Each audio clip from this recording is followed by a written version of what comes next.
Today we're examining a tale that reveals just how fast a 15-year marriage can collapse once one partner confuses stability with vulnerability. It begins with an admission about discovering a true match and turns into a powerful example of repercussions. These insights are worth everyone's notice. Let's get into it. On a Wednesday evening, my wife announced she'd met her soulmate, and I didn't flinch. We'd shared 15 years of marriage, having started dating in our mid-20s, and there she sat opposite me at the kitchen table, radiating like she'd uncovered something revolutionary. "He's so authentic," she explained, her tone taking on that airy excitement she gets when discovering a fresh fitness class or mindfulness podcast. Financial status doesn't matter to him at all. I simply gave a small smile, nodded, then headed upstairs as though I were turning in for the night. But I perched on the bed's edge, grabbed my phone, and sent my attorney Harris 3 precise directives. Freeze her credit accounts right away. Halt every payment to her mother's dementia care center. Verify the home as my premarital separate asset. After that, I switched off the lamp and slept more soundly than I had in a very long time. Let me give some background, since this didn't erupt suddenly, though it seemed the last piece had been poised to topple for ages. My name is Mark, I'm 41, and I'm employed as a utility lineman. My job involves scaling utility poles during bad weather, pulling all-nighters when equipment fails, and returning home coated in dirt that's tough to scrub away. The role carries real risk. You're constantly one slip from serious injury or worse, but the compensation is strong, very strong. Strong enough that my wife Claire stopped working entirely 12 years ago. Strong enough that I purchased our home in full before our wedding. A comfortable 3-bedroom in a solid area, complete with lawn space and a double garage. Strong enough that I've handled every expense, every shopping trip, every short-lived interest she pursues and abandons in months.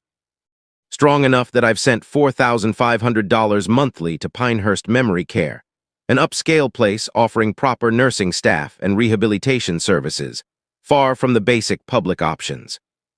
Claire is 39 and possesses that natural attractiveness that leads others to assume she's highly organized. She attends heated yoga sessions thrice weekly, owns racks of premium activewear, and posts effortlessly about wellness and discovering her true essence. For over a decade, her main occupation has been self-exploration.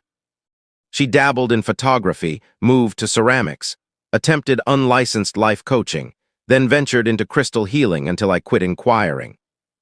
Initially, I was fine with it, believing we were creating a balanced team. I managed the money stress, she managed the home front. But the home front gradually narrowed until it consisted mostly of her personal calendar and pursuits.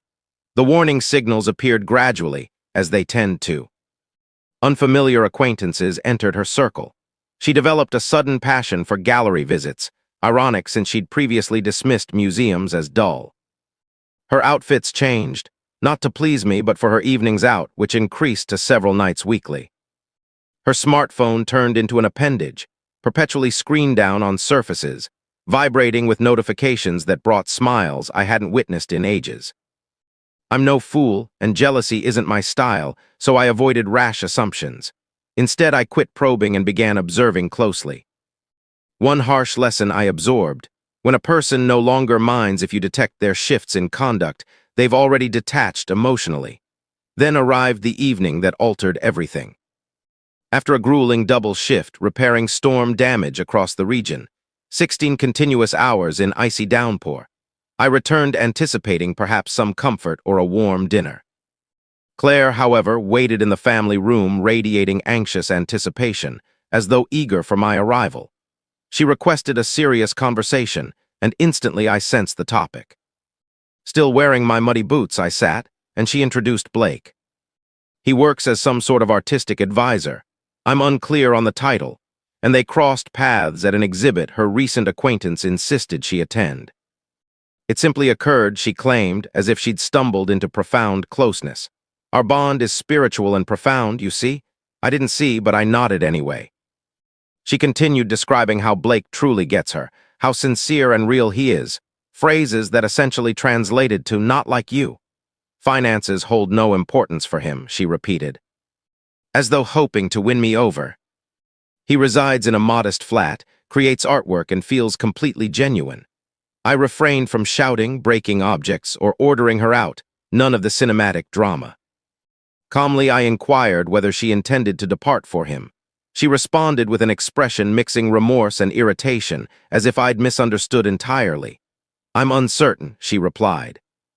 I simply felt compelled to share my emotions openly. I understood then, she sought approval. She hoped I'd endorse her pursuit of this connection with Blake while retaining the comfort and protection I supplied. She desired both worlds and truly believed I'd quietly consent.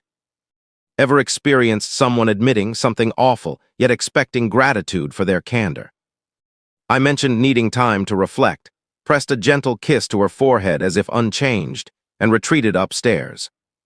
That's when I messaged Harris, my attorney from the home purchase and estate planning years earlier, with 3 clear commands sent at 11:42 p.m. freeze cards on which she's an authorized signer. Cease funding Pinehurst Memory Care and notify them I'm no longer liable. Reaffirm the residence as premarital separate property, acquired 2 years pre-wedding. He replied in under 5 minutes, "Done," then asked about a Friday meeting. I agreed. Claire assumed I was reflecting, perhaps even warming to her sophisticated view of romance and destiny. The following morning she beamed over breakfast, offering appreciative glances as though I were displaying impressive maturity, unaware that her cushion of security had begun vanishing overnight. The shared credit accounts were already locked. The facility had received notification that payments for her mother would cease, and they should reach out to family for the upcoming installment. Our home, hers rent-free for over 10 years, was legally mine alone, bought well before vows. I headed to my shift as usual, ascended poles, repaired circuits, returned drained. Claire was absent, likely with Blake, likely believing she'd escaped an imagined prison of our union. I prepared my own meal, relaxed with television, and rested early. Friday promised to be eventful. I wanted energy for it. She believed she'd located an authentic partner indifferent to wealth. Reality was about to challenge that notion harshly. After 12 years without employment or independent foundation, finances become critically important overnight. That evening she smiled, convinced of my acceptance, certain I'd embrace her chosen path. Unknowingly, her backup would evaporate soon, and truthfully, I rested peacefully anticipating it. Observed that the indicators hadn't appeared recently. They'd lingered for months. The central message: safeguarding yourself through legal steps isn't spiteful. It's essential once someone demonstrates readiness to exploit your provision while pursuing alternatives. Records and foresight outweigh impulsive feelings. Friday began routinely for me, but descended into turmoil for Claire, details I learned afterward. I left for work at 6 a.m., spent 8 hours swapping equipment on high-voltage lines, returned near 4 p.m. to 19 missed calls and numerous texts, all hers. I delayed voicemails since I anticipated the content and preferred showering first. Later, beer in hand, I listened. The sequence was nearly comical. Initial message, puzzled about a declined card at an upscale eatery. Second, irritated, blaming bank error. By the 9th, tearful. By the 14th, furious, shouting.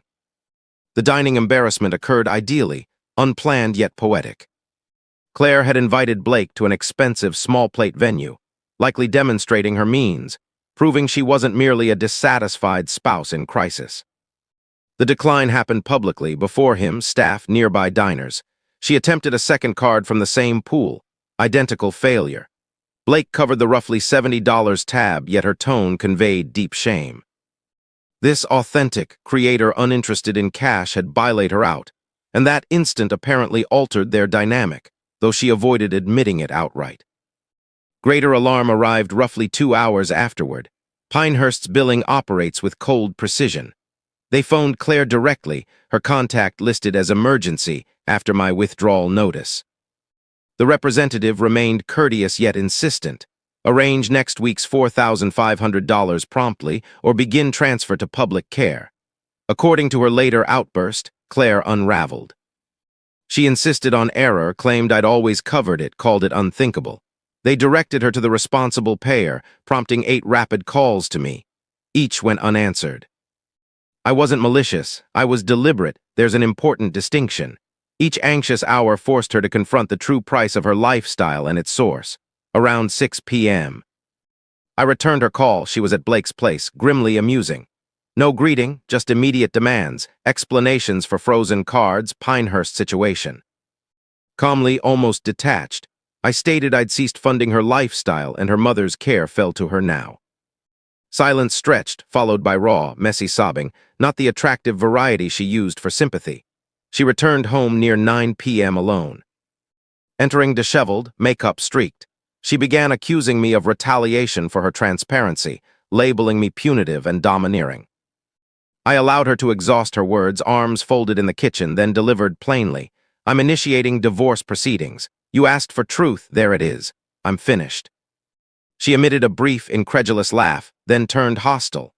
Threatened regret, boasted her attorney would ruin me, insisted I owed her for 12 marital years. She cataloged entitlements, house proceeds halved, pension portion, monthly support, ongoing care payments.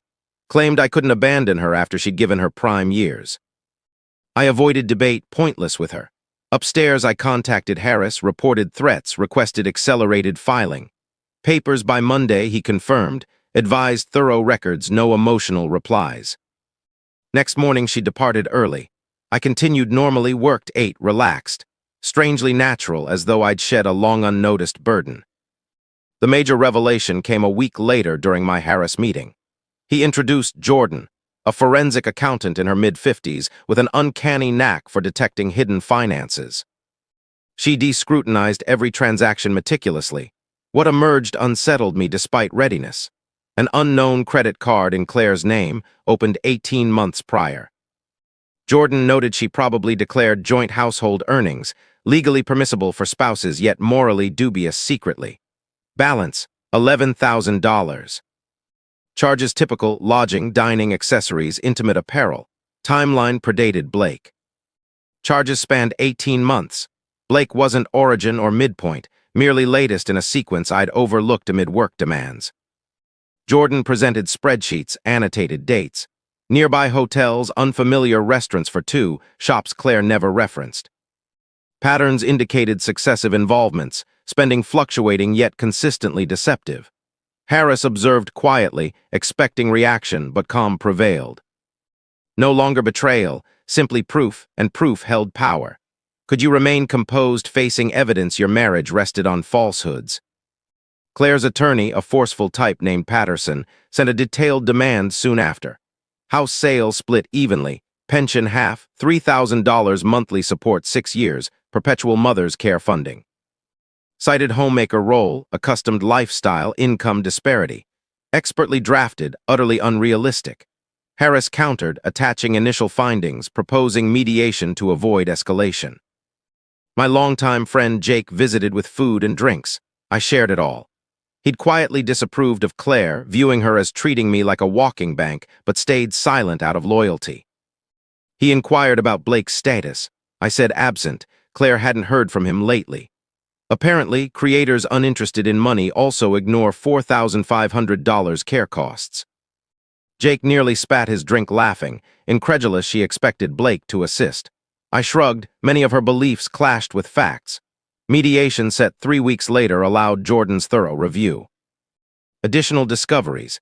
Another card 2 years earlier, $8,000 cleared by gradual joint account withdrawals unnoticed. Lodging records, meals, careless family plan texts. Some partners traceable via reservations and online links. I declined identities. Names irrelevant, pattern crucial. Claire maintained dual existences. One entirely financed by me while she deceived about personal growth and enlightenment nonsense. Blake wasn't inaugural or unique, just the first she boldly disclosed, assuming I'd tolerate it. She sought dual maintenance, my security plus their thrill. Denial triggered collapse. Partner vanished, responsibility surfaced, now couchsurfing at her sister's, desperate. Mediation approached. I possessed unknown evidence. She believed advantage hers, she'd soon discover otherwise. Professional assistance proves vital here. Forensic experts reveal concealed finances ordinary people miss. Conduct patterns outweigh isolated acts. Records trump feelings legally. Mediation occurred Thursday morning in a drab room smelling of stale coffee and cleaner. Claire arrived polished, styled hair, flawless makeup, unfamiliar business attire likely borrowed. Patterson accompanied, exuding arrogance expecting easy gains. Harris sat beside me, Jordan nearby. We carried 2 file boxes of proof. Claire glanced at them, a flicker of doubt crossing before masked by practiced smile. Patterson opened assertively, detailing her stance like courtroom prep. Homemaker sacrifices, foregone career for my hazardous occupation, maintained lifestyle entitlement, mother's needs. Abandonment pain, income gap. Solid delivery rehearsed. Without box contents, guilt might have stirred. Claire nodded, embodying victimhood, dabbing dry eyes occasionally. Harris began unpacking. Timeline commenced, year-by-year marriage review, highlighting 12 work-free years despite capability. Proof of abandoned hobbies, funded ventures, covered costs amid perpetual self-search. Patterson interrupted fruitlessly. Mediator silenced him. Claire's expression hardened as Harris dismantled her supportive spouse myth methodically. Jordan followed, revealing first hidden card, $11,000 outstanding. Color fled Claire's face. She detailed charges clinically, dates, amounts, venues, impossible to refute. Patterson objected privacy breach, but Jordan clarified marital relevance. Second card surfaced, $8,000 settled via sneaky joint withdrawals. Claire wept genuinely, desperately, gazing as if I should rescue her from self-made fallout. I returned blank stare. No rage, no pity, only void where affection once lived. Patterson requested recess. They conferred urgently. Harris asked if compromise appealed. I declined. She received statutory minimum, nothing beyond. He agreed silently. Post-break, Patterson's confidence evaporated, replaced by weary resignation. Smaller proposal, $50,000 lump, no further claims. Harris ignored it. Our counter, $3,000 relocation aid, immediate uncontested signing, full waiver of assets income. Claire gasped audibly. Patterson seemed poised to protest, but Jordan continued, presenting exhaustive infidelity timeline.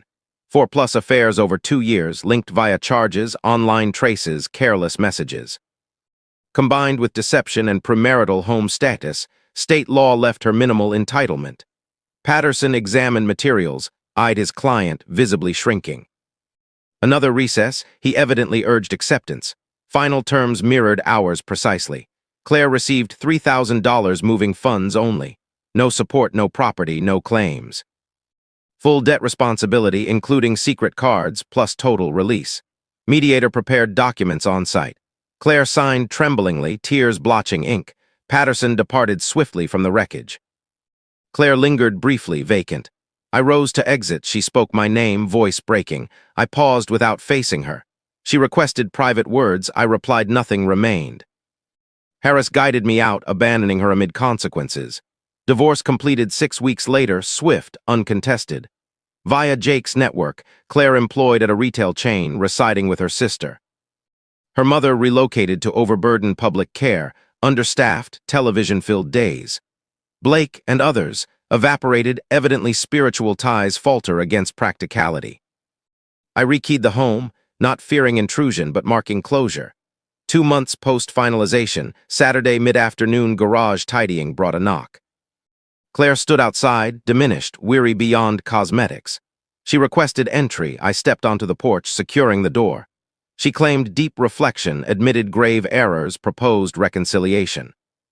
I've changed, she pleaded, voice newly desperate. I recognize what I discarded. I studied her carefully, then spoke plainly. You regret failure, not actions. She attempted justification. I raised a hand, time to depart. She lingered hopefully, then retreated to her worn vehicle and left. Inside, silence prevailed, peaceful for the first time in ages. I cooked solo, viewed sports, retired early for morning shift. Externally unchanged, job, residence, habits, but internally transformed. No longer bearing another's load, financing illusions, covering errors, ignoring obvious cues. She pursued an imagined superior bond, a destined match more authentic than ours, and forfeited all. I lost a spouse yet regained what vanished over 15 years, my own identity and tranquility from mutual respect. Core lesson, distinguish emotional impulse from calculated response. Self-reliance, meticulous records, expert counsel transform endings. Above all, genuine appreciation never confuses generosity with frailty or provision with endless tolerance for betrayal. What are your thoughts on this account? Share below like if it resonated and subscribe for additional true accounts.